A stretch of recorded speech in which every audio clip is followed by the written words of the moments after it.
ariko ngubu wambwira za story bashaka kumbwira kari ndendera ndende cyane ntacyo mbwira ndi kurya ntacyo ntago zirandambira wambwiye mbara amakuru nashaka kongereza kuri Anto yakoze iki ntabwo ari ibintu yakoze nyine ahubwo afite bro wiwe bita Lucas ndamuzi habaye bikize Lucas nyine ari mu nzira zitari nziza bakeneye umuntu umuganiriza tangiye kunshanga gute suko inzira arimo nyine ntabwo ari nziza sinakubwiye ko mbana na mubyara wanjye ikindi kandi Mark ngiye kuba mfashe ikiruhuko hari utuntu tujyanye no mu rugo ngiye kuba ndi kwitaho ndagira ngo urabizi ko uyu munsi ari kuwa mbere biraza kuntwara iminsi 4 kuri 3 kugira ngo benari hano ubwo yabyumva kampani igiye kujya mu maboko yawe no kuvuga ko nje ntangorane mfise nzoyobora neza Imana izokurinde aho uzobwiye hose nzobikurikirana nta ngorane ntabwo nshaka ibintu by'imikino mu kazi mubyara wanjye rero ni umwe muri ba bakobwa bicuruza binjiza abagabo yigeze kuringanirizaho nyine ngo nanjye nyine ngame pasi mbanza kubyanga nyine ambwira ngo nzasubira mu cyaro ngo ninabyemera nizere ko ariko ibyo bintu utabikoze kuko umukobwa mwiza nkawe ntabwo wabijyamo mbanze wumve ndetse mbanze nkubwire ibintu yakoze umuntu ati nta kibazo noneho gusubira mu rugo umuntu wamaye uriya mukozi ukuntu yambwiraga ngo numvaga nazi rwose amubwira nabi none ndumva azi guteka pe kuko umuntu asa n'ibikorwa by'ibanga ni Lucas nyase Lucas mwari musanzwe muziranye Lucas ngira ngo nari nshonje wagira ngo nari maze icyumweru naryo Jovia ni ngombwa ko utiriwe inkuru zawe nawe ziracanganye Jovia niwe sheriwe Nese Lucas yagize sheri witwa Jovia ryari menya ko ari kera nagiye kumusura nsangayo bambwira ukuntu bakundana nyine Lucas afite sheri ariko atari Jovia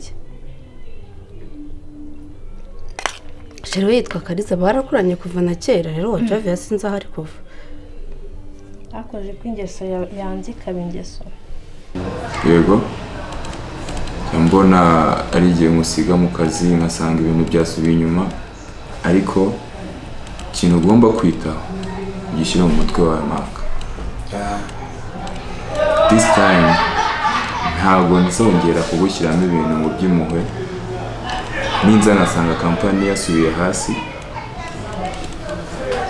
ndakuriza rutema ikirere usubire iwanyu mu Burundi ikintu turi kucyumvikanaho so niba hari ibintu birakenerwa na sinya yanjye ubizane muri uyu mwanya nyiri hano kuko ndagira ngo ubimenye ko iminsi 2 cyangwa yaniyongera ikaba n'icyumweru sibyo kuko urabizi ko nkwizera cyane ndagira ngo ibi bintu tubigire seriye yego tube seriye mu kazi yego so icyo cyumweru cyose rero ngiye gukimara ndi kwitunganya mba fresh mu mutwe ndi gusohokana n'umuryango n'utundi tuntu turi ku ruhande tugiye gukemura sibyo kandi ngira ngo urabizi ko ibi bintu byose turimo twese turi kugira ngo twiteze imbere kandi dufite ahandi hantu dukeneye kugera yego ntabwo nshaka ibintu by'imikino mu kazi iki kintu cyumve ukiteho. Okay, ngomba gukontorora nkaraba igikenewe kurusha ibindi. Nzoje ndakugezaho raporo, gusa woje uraraba kuri email yawe après-midi umwanya wo kuruhuka ko hari ka message nawe nakungikiye, kabonetse katabonetse nta ngorane. Ikindi nibagiwe kukubwira, utumva ngo ntago mari abakozi batangire kujya bitwara uko bashatse, siko bimeze. Umukozi agomba kujya azira ku gihe agatahira ku gihe, sibyo? Ikindi nubwo musigiye kampani mu maboko, umenye ko amaso yanjye ari kuriho, Ntangorane. siko bimeze. Ntangorane. Ikindi ndumva musezereye ntacyo naba nangije. Ntangorane kweli. Yego, genda ubanze urebe neza, mbone kuza kumbwira ko nta document n'imwe ihari, sibyo? Hanyuma ikindi wamenya wambwira nta kibazo kuri telefone cyangwa kuri email yanjye, ntabwo ndajya checkinga. Okay, ntangorane.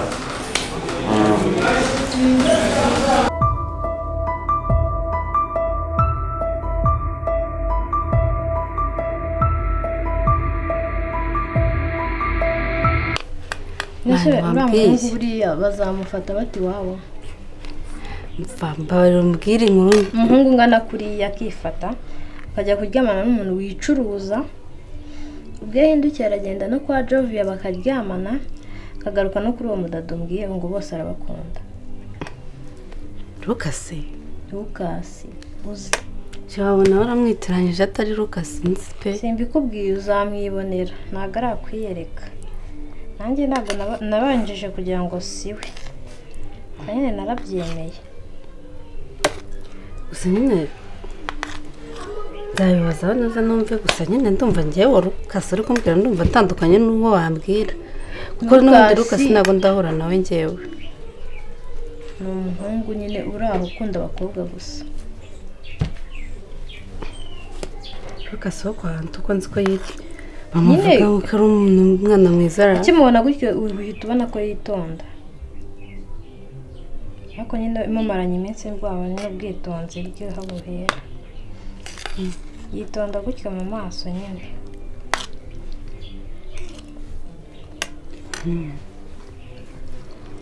Numva na n'ubu sindabyiyumvisha pe Lucas. Izo nkuru nubwo zinshanze nari gusobanukirwa neza, nimurana Anto ejo nzamuganiriza numve nyine nawe agende asanga nawe n'uwo Jovia n'ubundi nawazi aganirize uwo musaza we, nimba ari umuntu wahinduka ahinduke. Gusa bibaye ari byo byagorana, kuko umuntu wageze muri izo nzira biragora kumuhindura. Ibyo byanagoranye byo mugani wawe, kuko sinzi ko yanamwumva. Gusa nyine nzamuganiriza nawe agenda aganirize musaza we, njye ntabwo njya nivanga mu bintu by'imiryango cyane tu. Nta kibazo, enda ubwo bufasha ubwo tubutanze nta kindi cyaba kitureba cyane. Gusa ibyo bintu bagushoramo ntuzabikurura umukobwa mwiza pe, ntuziyangize. Narabyanze nanjye, bafashe umwanzuro mwiza. Mwarimu umpamagaye ari mbitabye. Pauline nagushakaga cyane kubera ko ngiye gufata vacation n'umuryango wanjye, hari n'utubazo tugiye gukemura mu buryo bumwe cyangwa ubundi. So impamvu naguhamagaye nk'umuntu w'umusiniya mu kazi, ko umwaka wamutanze mu kazi, gusa kuba kuyoboye nta ngorane zirimo nayo wayobora, sibyo? So nagiraga ngo rero ikibazo cyose cyavuka hano ukaba wamenyesha. Yego ukagira uburyo cyo connecta na Mark, ku buryo ikibazo cyose cyavuka ubona yatanye mu buryo bumwe cyangwa ubundi ukaba wamenyesha. Ntabwo naguhamagaye hano ngaha wenda ngo ube ugiye kumuneka cyangwa iki, gusa ntabwo ari uko ntamwizeye ahubwo nawe ni uko ukeneye kubayo. none cyeka bitagoye cyane nazababwira kuri phone cyangwa se kuri mail hose nkabandikira. Ndumva rero ubwo icy'ingenzi ari uko ugomba gukonekita na Mac, ubwo niba hari n'amafaranga akenewe mwaganira mukareba ko bikenewe cyane, then noneho kuyarutira amafaranga n'ibintu byoroshye. Yego nta kibazo. So nibyo nashaka kumenyesha ko ugira akazi keza. Ikibazo murakoze cyane, Imana izabarinde mujye mugiremo muzagaruka amahoro. Merci kandi wari waje wambaye neza. Murakoze. Yego. Hari umuntu urakubwiye ngo unyigane se?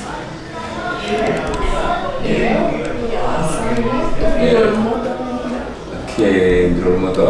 So nanjye nakifuje ko ibi byose biri hano ngaho byakabaye ibyawe, kubera ko nanjye n'ubundi kurwana kuba najya kuri icyicaro gikuru cyacu hari headquarter idukuriye. So nanjye nakifuje ko wasigara hano uri kuyobora, urumva nibiba bishimishije cyane. So niba ndiro moto wawe ukora cyane kugira ngo iyi ntebe nawe uzayicare. So here munsi mwiza.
Korana gusa uyu munsi ari weekend ko wizenduye. Hari utuntu nari naraye ntarangije ariko ntabwo bikomeye subire se ko ibintu byose bisaba interinete atari paka kuba uri mu ofisi. Rwose weekend wari weekend wari ukuruhuka reka ibintu by'akazi reka rwose ntabwo byari bigoranye ariko tugomba kubitekereza kabashana aho gukora kuko na weekend ukora numvaga nyine kubera ko ibintu byose biba bidasaba kugira ngo umuntu abe yicaye muri ofisi kandi ubizi ko bikorwa kuri interinete, numvaga ko nta kibazo bitwaye ahubwo se acyangira nyumvira ntubyishise kandi subona ngiye nabivamo ngo bivamo rwose nabivamo ikareka agenze bite se ngaho mba nogeje ibyombo mba nafuze imirimo yose kareka kose byumvikane ko urananiwe ndananiwe ubwo nta kibazo niba unaniwe ikaze ndaje kibatekera uyu munsi ndumva nshaka kubatekera cyane byari byiza ibintu byose mu isuku hano mba naraye nkorotse nkagira ute shana nanjye mba naniwe pe dusigaye bikoreje umunsi nta kibazo muri se muri wawe cyayi natetse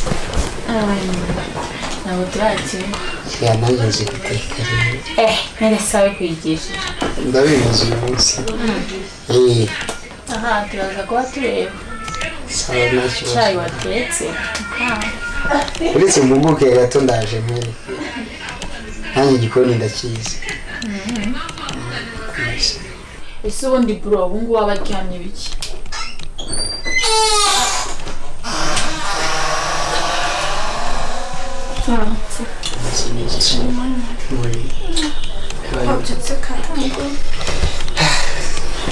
nabyukiyemo nayo ntarangije niyo mpamvu iminsi yasubiye mu kazi yasubiza isigo iterambere ryatugejeje kuri byinshi ntabwo bisigaye bisaba ngo ubu ukiri muri ofisi nanone ese ubu ngubu uburyamye biki n'igihe uba waryamiye gusa ubu si muri wikendi se bivuze kuryama ndetse uryama mu gihe nk'iki koko wenda mu minsi y'akazi birumvikana ubu ngubu nta kintu wakora nkora iki se anyway Diane kanjye kubatekera icyayi njye kubereka ahantu mfashe bityo nzimwereka igihe nzi guteka muraza kwisanga muri abaswa mu guteka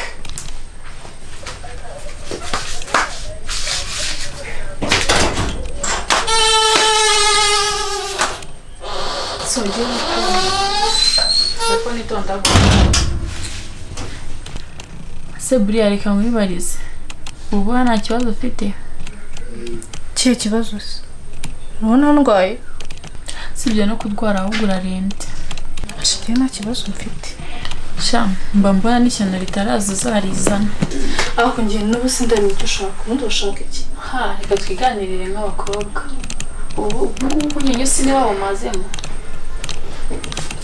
ibaze urarana n'umuhungu si uri mushiki we si uri n'umugore we ngo tubimenye gusa nibyo uri kuvuga isheri wanjye brother ntabwo bizi ko twakundanye kuva kera iyo ntabwo ari ingingo yakurengera wenda nta n'ubusobanuro bwinshi nkugomba gusa reka nkubwireho utuntu duke brother ashobora kuba nta kintu yakubwiye gusa nawe urabizi ko nyine kuba muri uyu mujyi wa Kigali uri gushakisha kandi njye na brother twemeranyije kubana niyo mpamvu nahisemo kuza kubana nawe kugira ngo dusevinge amafaranga kuko dufite gahunda yo kuzabona twarubatse inzu yacu niyo mpamvu rero mbana na brother noneho nawe uranyumije siko wasitsa n'uvuye guta nyina ngo kubana none se ubundi ubu ni mu bana I'm about to go off like a weapon, fuel to the top, got a filled up engine. In my thoughts obsession, I will not stop, no I'm never second guessing. I got a God complex, haters love to hate but I never feel pressed. Got a lot on my plate but I never get stressed. I'll take all the pressure like I'm acing this test. Tear it up like I'm Jason, I see the world like it's ready for the taking. I see this place like a game I'm playing, straight to the bank to collect my payments. No negotiations, it's my way, I was born impatient. And like a damn Freemason, I'll run this nation. They call me a